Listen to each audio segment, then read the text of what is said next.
Yep. I told you I was gonna let you know. Carnival Breeze, you did it. You did it. Hello everyone, welcome to the show.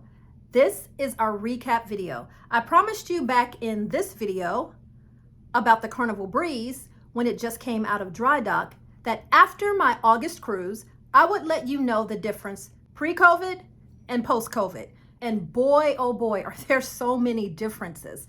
And we're gonna run through the list. And I'm also going to let you know about the thing that made me go, ah, in the first video. Stick around, I'll let you know. Getting right down to it, I wanted to talk about the differences cruising before the pandemic and cruising after the pandemic, because it had been over 2+ years between the beginning of the pandemic and when I cruised again. So there were a lot of differences, and I went on one of my favorite ships out of one of my favorite ports, the Carnival Breeze. After the Carnival Breeze had been through dry dock, I discussed how very disappointed I was because Carnival Breeze took away the thrill theater. They removed the thrill theater. So I need to let you know what they put there in place of the thrill theater, and I need to let you know what thrills I found on the ship since there was no thrill theater. All right, let's get into it. Changes were evident even before we got on the ship. Previous to the pandemic, we were always able to go to Galveston and find a hotel that you could stay there, park your car there, give you free breakfast, take you to the pier, and return you back, all for the price of whatever the daily rate for the hotel was. Well, I searched high and I searched low, and I couldn't find one that did that. There were changes all around. Either they were able to give you breakfast, and yes, you could park your car there for free, but there was a charge to take the shuttle to and from port, or some just didn't do that at all. There was no longer any transportation to and from the port. Others had fees. There was a fee attached, or you could not leave your vehicle on property while you were on your cruise without paying. So it took a little bit of finagling to actually get a hotel that we could have breakfast, we could stay there, and they would take us to the port and pick us up from the port. And I will leave that video right here so that you can check that out to see which hotel that was. And there was a cost, even for this hotel, a nominal fee for transportation to and from the port. I know these might seem like small little details, but I wanted to let you know what I found that was different. One of the things that I thought was kind of interesting, on the first night of our cruise, we went and did all of the fun things that you do, such as this, or this. And yes, we also did this. And I came back to my cabin expecting to have a cute little, towel animal. Check out the video short here. Waiting for me. And there wasn't one. So I contacted my very friendly and very helpful room steward and was like, hey, no towel animal? And he said, don't worry, but we'll do that on the second night of the cruise. Well, I don't know if that was the same for you, but previous to the pandemic, we would get towel animals even that first night. I don't know. Tell me, is that your same experience or did I just miss it? So that was something different. On the Carnival Breeze, we have a certain loyalty level based on how many nights you've cruised with them. And our loyalty level offers us this bottle of water, this huge bottle of water, and they always had it waiting for us in our stateroom. So once again, by the end of the first night, when there was no bottle of water, I started to wonder, where is it?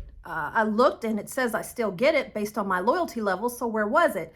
So we went down to guest services to ask, where is our bottle of water for our loyalty status?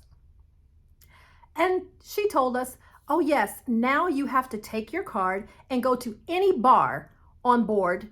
Besides, I think there were two, and I'm not sure which two it would not do this, but go to any bar on board, show your card, and they would give you that bottle of water.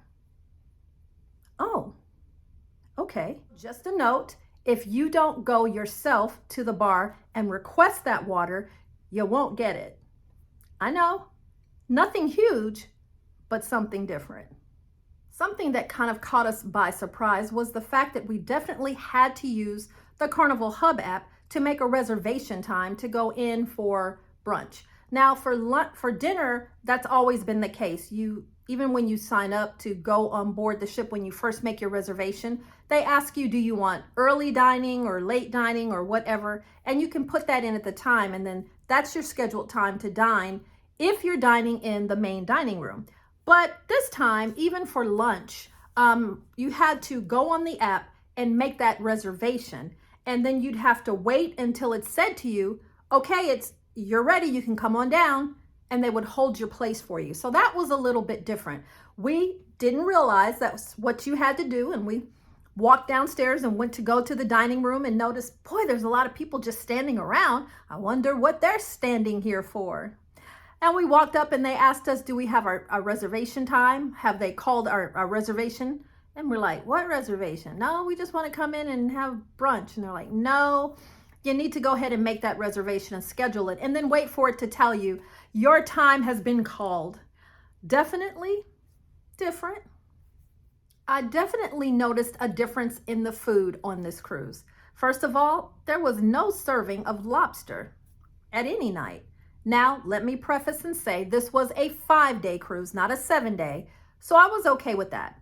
But I wanted lobster, so I ordered steak and lobster on one of my nights there in the main dining room, and it took a very long time to arrive. All of my table mates were finished with their dinner, or nearly finished, before mine arrived. My waiter came back at least twice. He apologized for the wait. My table mates were so courteous, they said it'll be worth the wait. And there it came. And it was tiny. It was underwhelming. For the $28 that I paid for it, I just didn't feel like I got the value for the money. The lobster was really petite, like petite. Slightly dry. It just was not the best. It was definitely different than the previous steak and lobster that I've gotten for free. Once again, I did say this was a 5-day cruise, so there was no lobster provided. But even when I purchased it, I noticed it being very small, slightly dry, and just not as good as it was before. Of course, one of the things that was definitely different, and I was absolutely thrilled about that, was how we did the muster. No longer do you have to go down with everybody else on board the ship with your life vest on and stand in this uncomfortable hot space with every other person next to you for the longest. Now you're able to just go and do your muster at like your convenience. We walked in, our room was not quite ready, so we went straight to our muster station. They let you know as soon as you arrive.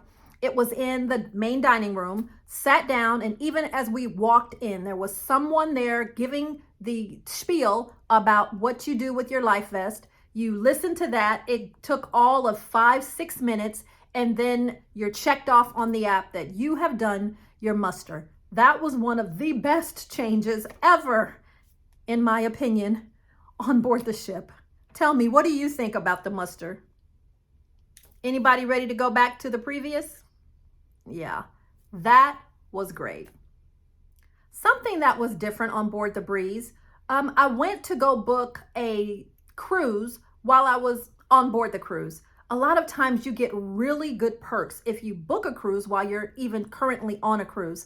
So I was looking for the future cruise desk, and I walked around where I thought it used to be, and I once again went to the front desk, went there to guest services and asked about it, and they're like, oh no, that's not on board the ship.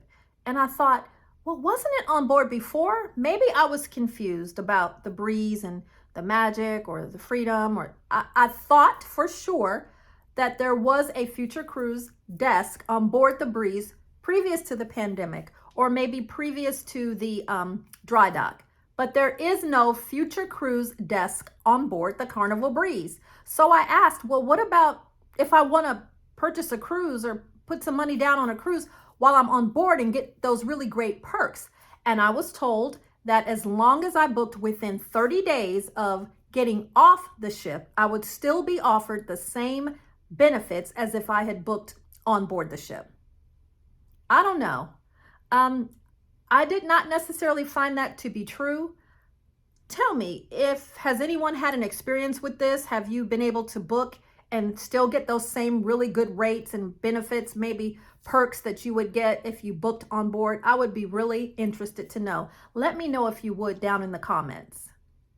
Something else that was different, and we were told about it via an email before we arrived on board, was Carnival was no longer doing morning and then afternoon cleaning of your room. They had let us know that that had ended and they would only clean that room once per day. So you got to decide, would you rather have them come in the morning to clean or the afternoon? And once again, on the first day, our room steward, as he got to know us, he asked us personally, which would you prefer? Would you like me to come to clean in the morning or in the afternoon? So it's one time of cleaning service on board the ship now. That's a definite change, but we did know about it. So by the time that we arrived on board the Carnival Breeze and our trip was at the end of August of 2022, protocols had constantly and continually been changed. And I have produced some videos. I will leave the links down in the description below about the changes that were constantly happening because it was happening quite fast. By the time we got on board, you no longer had to wear a mask of any kind, and you no longer had to get tested. Previous to us arriving, you used to have to get tested 24 to 48 hours before arriving with a negative COVID test. Well, by the time we arrived on board, you no longer had to do that.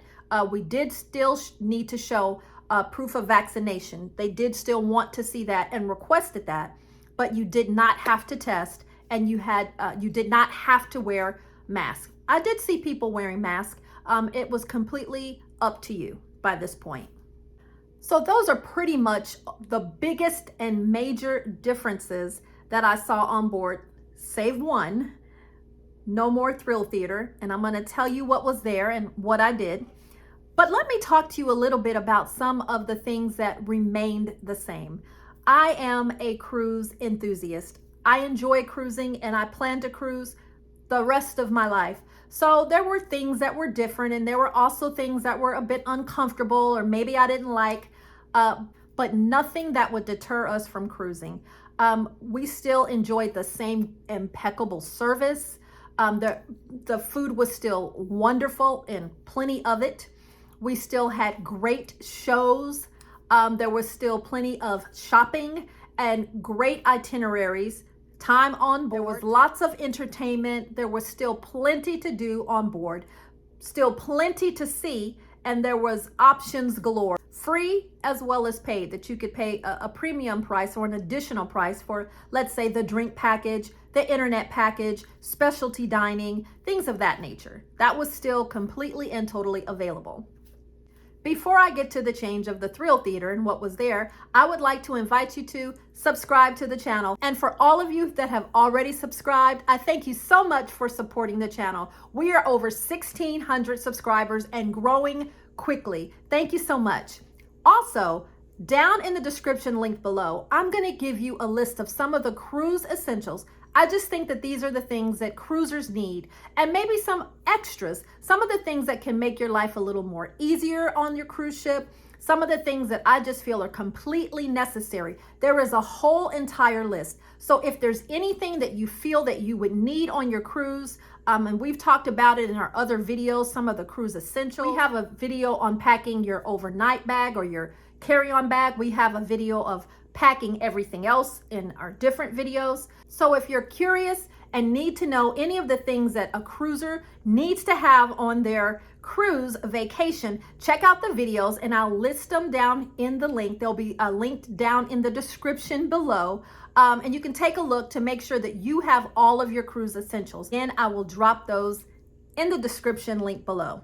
So, no thrill theater. What the Carnival Breeze did was they added a non-smoking casino. So, if you will, there were two casinos, one on floor 5 and one on floor 6. So where the thrill theater used to be, they added this non-smoking casino. We're not really huge gamblers and we don't smoke. So the fact that it was non-smoking, okay, that was cool for us since we don't smoke.